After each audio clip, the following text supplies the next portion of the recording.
গোটা রাজ্যে টিআরটিসির ছড়িয়ে ছিটিয়ে থাকা জমি পুনরুদ্ধারে নেমেছেন টিআরটিসির চেয়ারম্যান দীপক মজুমদার। বৃহস্পতিবার রাজধানীর সার্কিট হাউস স্থিত টিআরটিসির জমি পুনরুদ্ধার করতে দীপক মজুমদার ছুটে যান সেখানে এবং জমি পুনরুদ্ধারের সমস্ত পরিকল্পনা নেন। বাম জামানায় রাজ্যের টিআরটিসি পরিষেবা বুক থুবড়ে পড়েছিল। দিন দিন রুগ্ন থেকে রুগ্নতর হয় টিআরটিসি।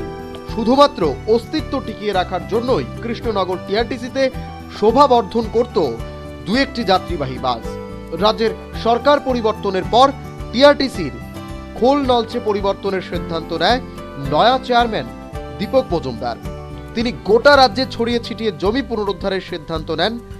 রাজধানীর সার্কিট হাউস সংলগ্ন এলাকায় টিআরটিসির 4 কানি জমি রয়েছে। এই জমিটি বাম জামানায় মূলত সমাজদ্রোহীদের দখলে ছিল।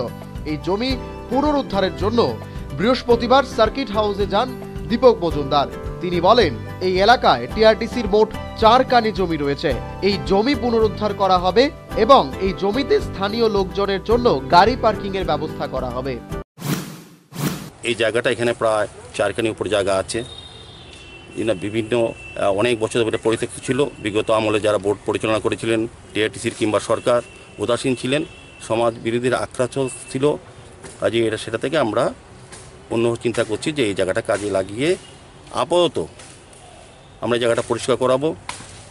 আমাদের একটা ইচ্ছা আছে যে পেইড পার্কিং জোন করা।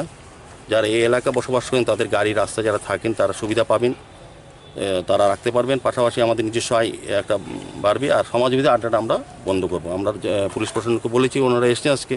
আমরা এই ঘরগুলো সিল করে দেবো। আমরা 1 মাসের মধ্যেই যত এই ড্যামেজ বিল্ডিংগুলো আমরা এরা ভেঙে দেবো।